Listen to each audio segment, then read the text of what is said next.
வேடுவ ஸ்திரீகள் அவ எல்லாரும் இந்த வள்ளியை பரம சந்தோஷ பரிதாளாக வளர்க்கிறார்கள். தினமும் அழகாக வளர்றாள். வசந்த சோபையோன்னு நினைக்கக்கூடிய அளவில் அழகாக அந்த குழந்தையை வளர்ந்து அவள் வெளியில் விளையாட வரத்தே இந்த குழந்தைக்கு வெய்யெல்லாம் மேலே படக்கூடாதுன்னு 33 தேவதைகள் அந்த வள்ளி மேரில் புஷ்பத்தை தினம் வருஷிக்கிறார்கள். நம்மெல்லாம் குழந்தைக்கு அழகாக ஊதல் வாங்கிக்கிறோமே, அந்த குழந்தைக்கு வேடுவ குலத்தில் எங்கே போய் ஊதல் தேடுறது?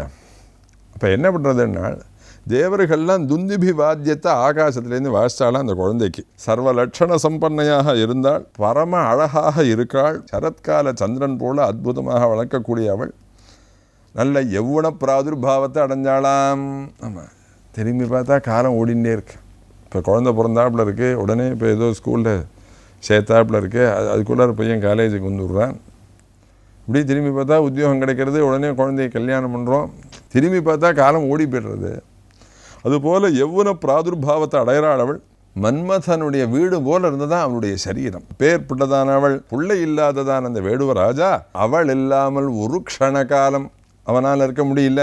எப்பெல்லாம் பொண்ணை கிட்டக்க வச்சிருந்தாள், போஜனம் பண்ணினாலும் சரி, சிரமப்பரிகாரம் பண்ணினாலும் சரி, என்னன்னா அந்த வள்ளியினுடைய அழகில் சொக்கி போனதான வேடுவ ராஜா சதா தன் பொண்ணோடையே வளர்ந்து வரான். அந்த பொண்ணை அற்புதமாக முருகனுக்கு விவாகம் பண்ணி கொடுக்க போகிறான்.